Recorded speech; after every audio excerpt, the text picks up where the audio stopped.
ndipite kalalike utenga, ndipite kalalike utenga, ndipite kalalike utenga, ine olalikira utenga, mulungu wandituma kalalike utenga, yawe andituma kalalike utenga, mulungu wandituma kalalike utenga, ine olalikira utenga, ine ndine olalika utenga, ine ndine olalika utenga, ine ndine olalika utenga, ine olalikira utenga, ndipite ndikalalike utenga,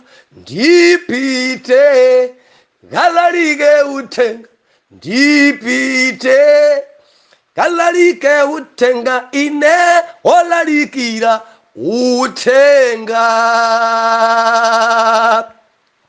Ndikulandire nokondedwa omvera konse kumene muli, heneleke ichale mtumiki wanu believer lero pa 28 February 2024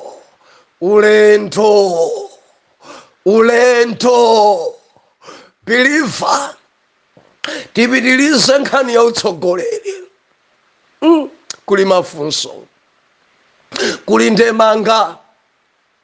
Mwana mulungu lero tifuna tione kuti mitundu ya utsogoleri believer mvula ija ikugwabe moti yachita gona padenga kaphokoso mukakamva mwambamo padenga apa ndi mvula.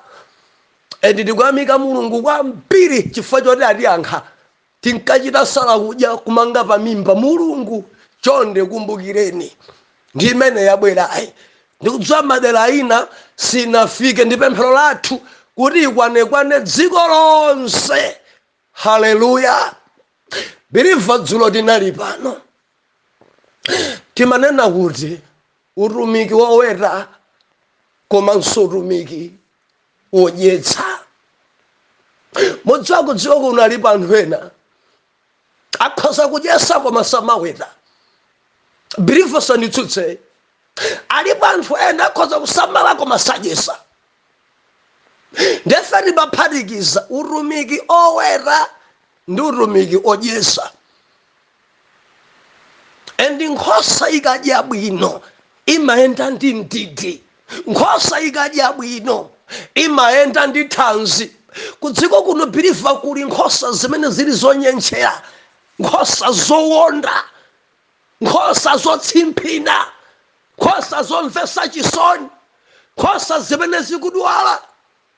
Dele matenda enawa ndi zakudya. Matenda ena amene ali ndi nkhosawa nkhani madyedwe. Zinthu zina zimene akudya kuntunda kuja zimene zikuapota mimba. Kuti ndiopemphera ambiri odwala, mapatient opemphera koma odwalika kuzimu, opemphera amene ali owonda kwambiri chamkati mwake. Nkhani madyedwe zimachita odabwisa.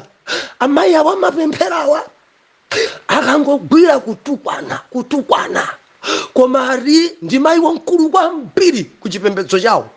Ine nimazifunsa yankho ndayipeza sikena mayi awawa madyedwe. Mwina nkutheka amadya inde mimba nkukhura koma zimene amadyazo zimene zikudwazika.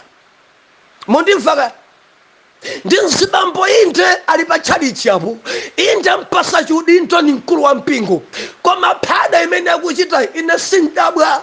Nkhani zimene akudya zimene zikumpangisa kuti akhale odwalika kuzimu.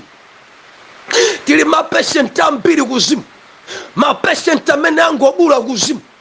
Believer tatumvesera kuzimu uzampeza wina ngopemphera wapa udindo wake ngodalilika koma kubula kuzimu kongodwala kutsegula mimba nkhani ncha zimene akudya. akutsegula kwapya mimba mukumpora patient. believers zimene timadya kudziko kuno zimakhoza kutipweteka mimba. Mukamapita kuchipata kuti mimba mwanga mukwawa amakufunsa kuti wadya chani, munadya chani dzulo. Ikakhala kuti ndi masana mukupweteka ufunsa mama mwadya chani, kuteko madokta amadziwa ndithu zina zimene zimawawa mimbazi, zimapweteka mimba, kuwapota mimbazi, zowapangisa kuti azitsegulazi zimatengera zimene iwowo adya. Opemphera ngati amene alibe thanzi, ndopemphera ngati amene angotsegula, ndopemphera ngati amene alibe ndidi mayendedwe, ndopemphera ngati amene alibe makandakanda, chifukwa zakudya zina zimapangisa kuti munthu ukule. Believe ati limodzi kani zakudya za magulu, zakudya zina biliva zimamanga thupi kukutetezera ku matenda, zakudya zina zimampangisa mwana kuti akule, zakudya zina zimapangisa mwana akhale wathanzi, zakudya zina zimapangisa kuti zilipase mphamvu. Zakudya ndeti manena mtumiki amene amawera komanso amadyesa. Now zakudya zina ziupangisa anthu kukula, pamene zakudya zina anthu akudwala nazo. Mumadya zorani ino? Ndiufunseni zimene mumadya pamtunda pacha zikulimbikisa chiyanjano ndi Yesu.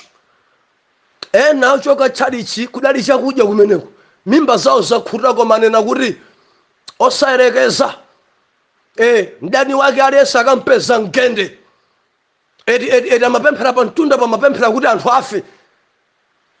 Ena amasonkhana uko kandi ndiku primary, kadabwereka holo ya secondary, amasonkhana cha mtauni, amasonkhana cha kunja kwa mtauni, ndi akafika umene kamapemphera kuti tapemphereni akuti amwalire, ndi amasonkhana mapemphero ena achachite ngozi. Ambuye ndikupemphera Maina Phiri afe Maina Phiri, tisamuonenso achite ngozi, asauke, business yake isaende, Mulungu alire akulukutike menoja, Mulungu ndikupemphera akulukutike, aferetu. Biliva zakudya izizi zimadwalisa. Chakudya ichi chinchoipa kwa mpiri, mukafufudza zitenga kuti uko adali kuphiri kodyesedwa ndi akubwera ni maudani, kuteka kama kuonani ena nomukuyenda kuteka kupemphero yawo akuona ngati siku yankhidwa. Adadyesedwa kuja zimene zikwatsegula mmimba, ali ndi adani ya mpiri, koma amapemphera ministry yo, koma kupempherera wina kuti afe. Edu ngamasale kudya kuti wina banja chesokonekere, nchakudya chabwino chimenechi, wina ntchito yache iti. Ambuye ndikupemphera amene achosedwa ntchito mu dzina la Yesu achosedwa. Mulungu samva zimenezo, ndi ufiri. Zonsezi chifukwa cha zakudya zimene anthu akudya, amene akudya zenezene, amene akudya msipu wobiriwira, amene atsogozedwa potetezedwa, komanso kudyesedwa chakudya choyenera, komanso chatsopano chakasintha, amakonda adani yawo, amapembedzera aneba, amapembedzera anthu amene akwatukwana, sabwezera choyipa pa choyipa, amayima benji pamaso pa Mulungu, amadziwa gawo lawo nkhani nzakudya. Kudziko kuno timatukwanidwa, timanyozedwa kopya, ena satuonera kukoma. Biliva ndikutsimikizire zimene Mulungu akuchita pa inu dziko sikusangalala. Ena sakukufunani nkomwe. Ndimafuna ndilize pherere nkhosa imene yadya, nkhosa imene yakhura, chakudya chimene chili choyenera, chakasintha, chopereka thanzi, sakhala ndi mdani pamoyo, amakhululuka, sasunga mangawa, amakhalabe opembedzera Yesu patsogolo, amayenda m'malemba, khani chifukwa cha ali ndi ndidi, adya, akhura. Zoti manena kuti ikadya ikakhura imakhani mpata wodzugula orafunira, amatophunzitsa ena. Ndiwauza ina mbale lero ndadalitsika mameseji omwewa akumama akuno morning devotion, wina kangolandira akhoza kumfotokozera anzace mbale akambiri mene atumikirira lero, abusa gama mene adusira lero, abusa njanji mene adusira lero, meseji ya chale ya lero akhoza kumfotokozera wina koma andilimbikitsa apa moti akhoza kukumbukira uthenga ngakhale patadusa masiku 4, akhoza kumuza wina ngakhale wiki athunthu. munthu wa mulungu andidalitsa. Kumene kuti mati kutafunira, kumene kuti mati kudzukula, chimene athandizidwa, chimene alalikidwa, ndeti mati nkhosa imene yadya endikwenta ndintiti. Wina akabwera kuti ikankhe saikankha, wina akabwera kuti aigwese saigwesa, chifukwa liwu ili mkati mwake, adya akhura enda unenepa. Nkhosa zonenepa sizimathyola waya, nkhosa zonenepa zimakhazikika, nkhosa zonenepa sizilisa manyazi, nkhosa zonenepa sizimaputa milandu m'minda mwaeni. Achulukirenji odya m'minda mwaeni, ogonana ndi akazi aeni, ogonana ndi amuna aeni, ochita zoyipa, kani ncha madyedwe, kuzimu kwa anthu akuonda, akudya inte koma zotsegulisa m'mimba. Samala believer, samala. Mulungu atithandize, mulungu atithandize. Ndili ndi funso ine pa inuyo, kumene mumasonkhana kuja mukumadya msipu wobiriwira, ndi ufunsani inuyo, akamayima mtumiki kumene kuja chakudya chikuperekedwa nchabwino kapena nchimene chikupangitsani mukhale ndi adani ambiri? Abale anu simayendana nawo, akuzaninso ni kuntundako. Aneba anu simukuyanjana nawo, mmapemphera kuti afe, mwasuda kuntundako. Ndi chikhristu cha mtundu wanji chimene chichochulukisa maudani? Ndi chikhristu cha mtundu wanji chosalira kudya wina kuti akumane m'mavuto? Zikutsegulisani m'mimba izi, izi muvulala nazo izi. Akugoneka ndi pa bedi leti ndopemphera ambiri ni mapatienti ali mzipatala mwagona, adwala kwambiri kuchita kubula. Kuti akumimba kutsegula zimene akudya. Ambuye atithandize. Believer, Ambuye atithandize. Haleluya. Mumarafunira mana mtemanga zadzira tabusa ndi udalitsika mwachisomo cha Mulungu. Ine ndikulalikira, mukamanditumikira nanenso nimakatumikira ena. Topiki mene mungapereke mandipasa nane bolowera, kumeneko ndiye kudzukulako kutafunira. Message ipita chitsogolo, mukhura mkate wa moyo, mukhura mudalitsika. Sons and daughters, mudalitsika, mukhura ngwazi za Yehova dzuyenda. Lero nimafuna neneji kudziko kuno kuli mitundu ingapo ya utsogoleri. Funa tiombe nkota pa gawo limeneli. Believer, ndifuna tifukule mitundu itatu ya utsogoleri. Number 1, utsogoleri osankhidwa ndi Mulungu. Number 2, utsogoleri osankhidwa ndi anthu. Number 3, utsogoleri odzisankha wekha. Zilipo kudziko kuno. Believer, ziliko kudziko kuno. And the Bible yatipasa mitundu yonse ya atsogoleri. Kuwerenga verse ndi verse, believer, zivuta kwambiri chifukwa cha nthawi yapano imakhala yocheperawo.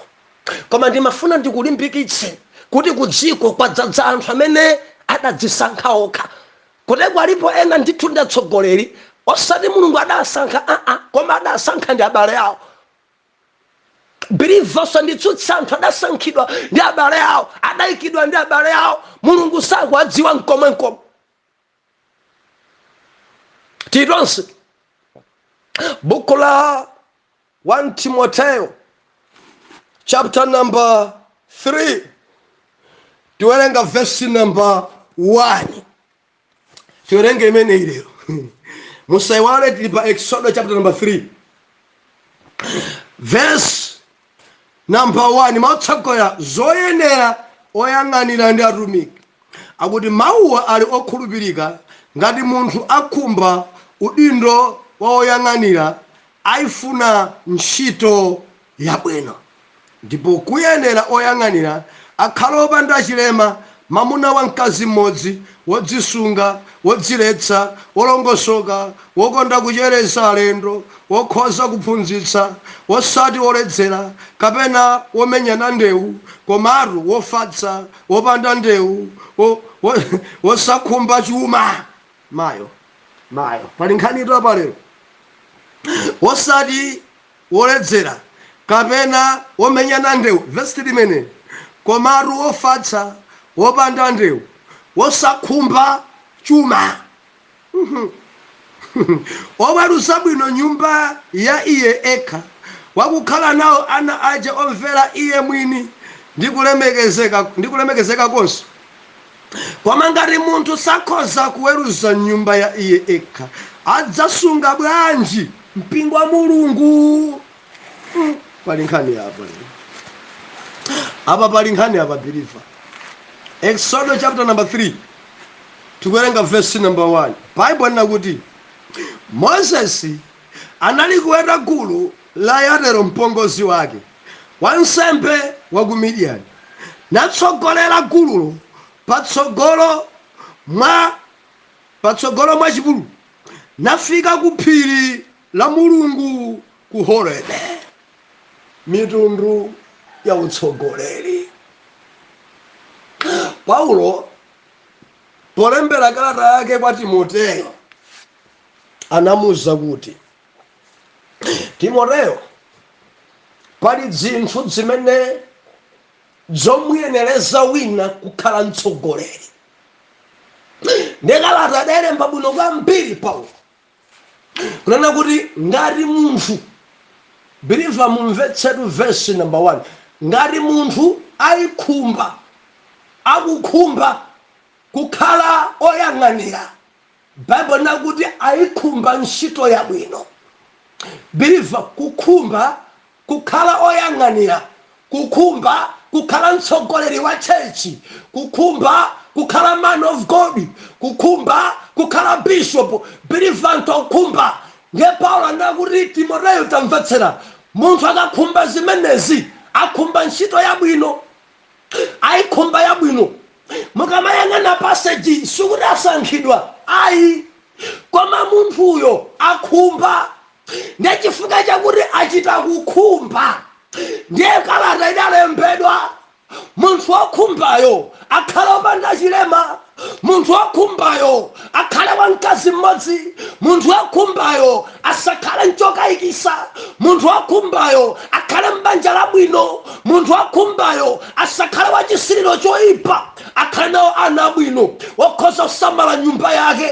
Ndiye pali point inachita kutsindika kuti asakhale wokonda chuma. Izi ndiye zafika pa wese masiku ano. Zashumadzi, zakwachakwachazi, zalandilandi, zambiri agwanazo. Sindikunena kuti musamagwiritse ntchito ndalama, koma ndalamayi ambiri agwanayo, ndalamayi ambiri ayitsogoza, ndalamayi yaononga maurumiki, ndalamayi yathesa maubale, ndalamayi yapangisa ena kunama. Hainani manena abantu kuti ena mayigwiritsa ntchito dzina. Ndikumayimbira ndi mafoni, ine ndimbusa chale amene ndili kuno kumulanje ndikukwera phiri, munditumizire 500 rand ndifanika kupempherera. Anthu amachita kolowera ku inbox, ndi anthu amadabwa ndi voice, anthu amanditumizira ma VN. Abusa ena achi akunena kuti ndi achale akukwera phiri, ndiye nambala yawo ndi iyi, ndiye akunena kuti tiatumizire malandi kuti akwere phiri akatisalire kudya. Mukutha kuona zimene Paulo akulemba kuti Timoteyo asakhale wokhumba chuma. Chifukwa ndalama ndikayikhumba kwambiri believer imatipangisa kuchoka pa choonadi, and timayitsata kwambiri ndalama, and mabale ambiri amasokonefa cha ndalama. Ambuye tithandize kwambiri. Ndiye mbaleyo ndidamulankhula, mbale dzina lanu ndani?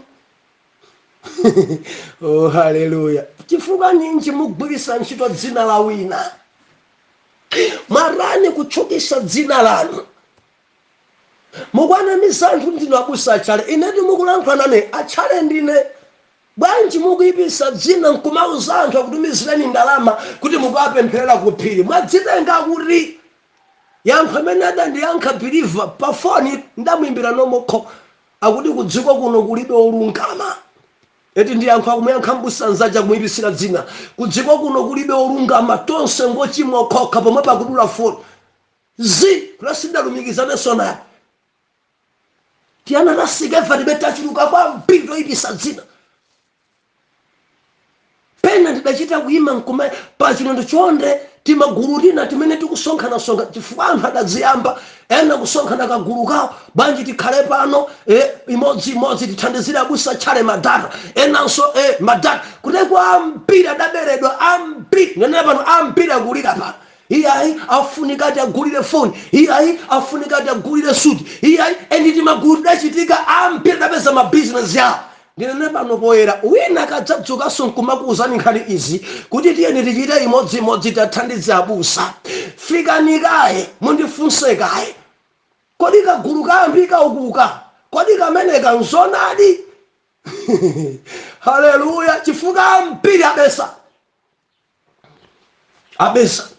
njeni mafanana kuti kudziko kuno kuli mitundu ya utsogoleri namba 1 utsogoleri umene munthu amachita sankhidwa mulungu ndetili ndi zitsanzo zake Moses wachita sankhidwa ndi mulungu kuti adzakhale mtsogoleri Davide wachita sankhidwa ndi mulungu kuti adzakhale mtsogoleri Jeremiah wachita sankhidwa mulungu kuti adzakhale mtsogoleri Isaiah wasankhidwa Yawe kuti adzakhale mtsogoleri ku Jeremiah nena kuti usanabadwe ndidakupatula uli m'mimba mama yako ndidakusankha kuti udzakhale mtumiki wanga biliva kuchita kubadwa pa mission ya Yawe kuti usanabadwe uli m'mimba ndidakupatula kale ndidakusankha kale kuti udzatsogolere Israeli uli pa mission yotsogolera Israeli tamuyang'anani Davide ali wang'onong'ono adakadzozedwa ndi mtumiki Samueli kuna kuti mwa ana a Jese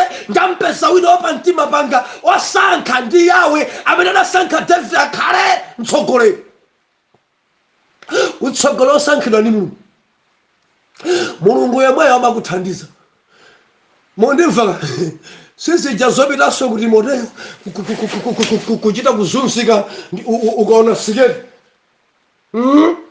enawa ngwagweramo ndikudziwa meseji iwawa kwambiri koma iwawe dzenidzeni chifukwa muvi ukabaya ndikunopempha thandizo tili modza na Mulungu Jeremiah osankhidwa Yawe mantha adalibe anthu adankanyanga pakhosi ankanena choonadi chokhacho cha Mulungu akampasa message amaipereka message adali onkondolesa Jehova biliva akakusankha Mulungu umamvera Mulungu umamkondolesa Mulungu kaya dziko nkhope zawo ziyipa kaya dziko asiya kukuthandiza kaya dziko ukhala adani yawo umayimabe kuti alero Ambuye tadya kuti tipange izi tadya kuti tichite izi kamutsalapo awiri koma nenabe chapa mtima pa Mulungu ifada kuika ndi Jehova pa mission kuti ulandise utsogolere Israeli ima endi osankhidwa ndi Yawe amasamalitsa paliwo Mulungu amadzodza endi kudzodza kuja kuma kusintha kudzodza biliva kuma kusintha kakhale mtima wako kudzodza kuma kupasa maso atsopano kudzodza kuma kupasa makutu atsopano umalingaliaso mwatsopano endi suchita mantha ngati kale lako chifukwa Yawe akuyitana pa utumiki umenewo tili modza na Mulungu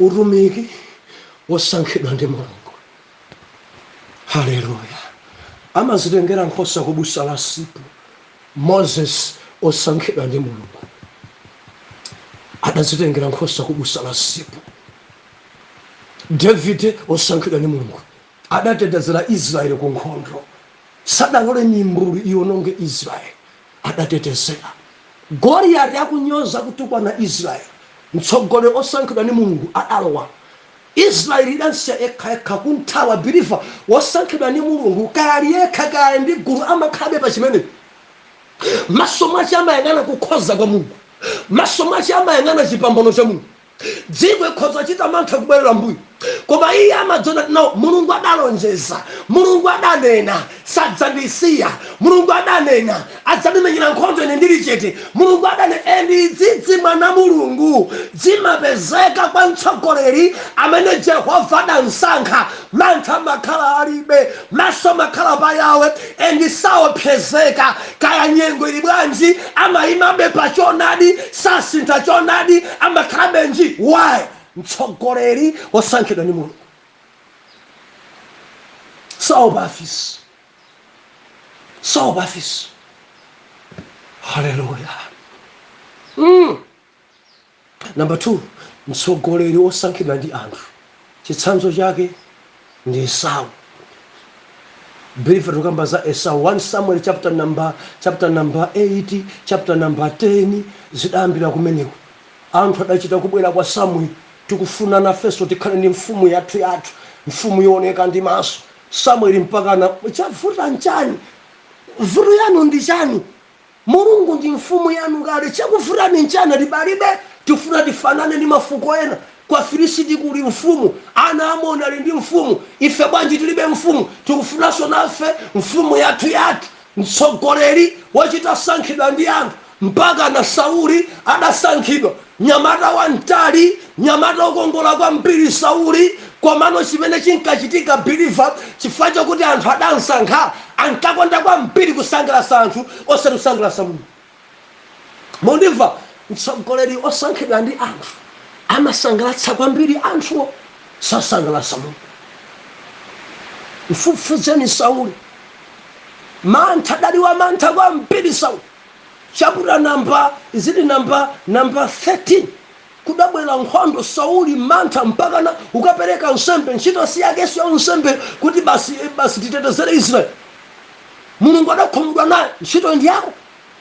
Chapter 15, Mulungu akuntuma pita ukapha Amaleki, adasunga Amaleki kusunga zonenepa. Mulungu akati ipha kanzonenepa kanzoonda ipha. Koma mtsogoleri osankhidwa ndi anthu amafuna kusangalasa anthu, adasunga mbuzi zonenepa, adasunga nkhosa zonenepa kwambiri kwa kuti anthu asangalale, anthu adzipanga liyo paine. Mtsogoleri wosankhidwa ndi anthu, woyikidwa ndi anthu, samvera Mulungu koma amamvera anthu, sasangalasa Mulungu amasangalasa anthu. Sauli achuluka, Sauli kudziko. Number 3, utsogoleri wodzisankha wekha, wodziyikapo wekha. Abisalomu kuwukira bambo ake. Mudziwa kuchita Abisalomu? Adayamba kampeni, ndikhale mfumu ya Israeli ndine. Bambo wanga uchedwe sankhani, milandu ya minda sikuyenda. Enanu mlandu wanu ukadakhala mwakuti ukadakoma. Ine ndakhala mfumu, ndikadakuweruza motere. Ineyo mundivotere, ineyo ndikhale mtsogoleri wanu, ineyo ndikhale mbusa wanu, bishop ndikhale ine. Biliva kudziko kwadzadza kupandukirana. Lero anthu ena amene akupandukiranawa, biliva ndikudzisankha okha, ndikudziyika okha, kudziona kuti ine sindingatsogoleredwe. Ine wina sankhidwa patsogolo panga, ndekhaso ndikhala. Nditsogoleri wa mtundu wa Abisalomu supita chitsogolo chifukwa choti wadzisankha wekha. Biliva ramvera, kudzodza kwa Mulungu sikumapezeka, umakhala opanda mavumbulutso. Mphamvu za Mulungu umakhala palibe, umatumikira ndi mphamvu zako, zotsatira zake zinthu zimakulimbira chifukwa Mulungu satsagana nawe. Ambiri kudziko kuno, ambiri kudziko langa adzuka atumika ambiri odzika poka. Ine ndayenera mapepala angawo, ine kudekwa dzadza kwambiri oterewa. Ndiye malemba unena kuti akhale osamala nyumba yake, koma ngati nyumba yake satha kuyisamalira, akuti ameneyi alephera. Ngati sataphunzitsa mkazi wake, ngati sataphunzitsa ana ake, ndekuti ameneyi alephera. Biliva akadalipase jigwisima ntchito, ambiri amene atsogoleri sadakhala atsogoleri. Jana dza dzibusa dziana dzovuta dzingurenga mimba, jana dza dzibusa dza bishop dzana nimene dzachiluka chamba ndikuledzera, dziana dza atsogoleri dzikuita kumvesa chisoni, mavede oipa, jana dza atsogoleri biliva ndikunena ine ichi nchoona. Jana dza atsogoleri sidzikumva konse, afika poderera mawu a Mulungu chifukwa abusa ndi bambo awo, zochitika zawo zaphada, makhalidwe awo aphada. Biliva ramvera, atagwiritsidwa ntchito vesi iyi, abusa kadakhala ochepa. Haleluya. Utsogoleri wodzisankha wekha, umadzifunira zabwino wekha, umafuna wekha utchuke wekha. Ndujamaso amakhala piliwiri pa ndalama. Gaireni ndalama. Endi zika chadakhoza kukukumbusana. Chakhome changa bwanji, ino timachita kukumbusana. taifa limachita kumbusana zikadzafika ngati unaye balance dabwa naye mkulu uyuyu adadzika ekhafuna taifibwa osamachita kusaka ndalama zidzikulonda ana mulungu osankhidwa ndi yawe ndalama zimachita kuwalonda kuchita kwasaka ndalamazo atumiki tandipasani dzina lanu pa ID ndili ntaifi yanga zimachita kulemekezesa koma wekha ukachita kuzungulira kodi simudalandire kodi chakhumi chanu simundipasa kodi simundininka kodi mwezi uno muli chete zimenezi ziudabwisa kwambiri Baibulo ndakuti asakhale okhumba chuma I know kuti pawawa. Haleluya. Mulungu atithandize. Ndiangati ndikulankhula nawo kuvomeza tabusa taone ife maso athu. Anthu amene adachita kusankhidwa ndi anthu. Mene mwaphunziriramo mukhoza kukhala mtsogoleri. Mene mumavaliramo. Mene mumalankhuliramo chenjeramo mukhoza kukhala mtsogoleri. Zo mulungu zimenezo mulungu biliva masankha ntonyozeka ku dziko kuti mulungu alemekezedwe amatenga zimene ku dziko adazitaya zimene sukulu sizidapange English yovuta ngatiyo mulungu amakhoza amene kuadzusa kuti mulungu mwini alemekezedwe ndi manena akuti kulutsogoleri wosankhidwa ndi mulungu wosankhidwa ndi anthu komanso wodzisankha ekha munthu. Paulo anakuti vesi ili njachilimbikitso ngati mwakhumba ntchito yabwino koma onetsetsani muyende muzimene Paulo anena kukula mtima iyayi mwano iyayi mudzilandira alendo mukhale odzichepesa mudzisamala mabanja anu osamakonda ndalama mukhale ndi mkazi mmodzi osati zibwenzi pwirikiti ayi tisiyane pamene mpaka na mmawa. Atate mdzina la Yesu mwatiphunzitsa mwatilangiza kuti kudziko kuno kuli mautumiki kudziko kuno kuli atsogoleri tithandizeni mwakukoma kwanu mtima kuti atsogoleri amene mudayika atitsogolere ndicho linga chakuti chapa mtima pano chidzulidwa tsiku ndi tsiku kumiyo yathu tusowa ife kunenepa kuyenda ndi ndidi chakudya choyenera chakudya chabwino chakudya chakasinthasintha chatsopano. Mulungu tisatupikane tisatsegule m'mimba chifukwa kudziko kuno mulungu zakudyazo zilipo zina zikutidwalitsa. Tithandizeni Jehova kuti tipite kuphiri likadye nsipu obiriwira endi tikadya tidzidzukula tidzitafunira mpakana deina. M'dzina la Yesu era mtima tiyankhe kuti amen and amen.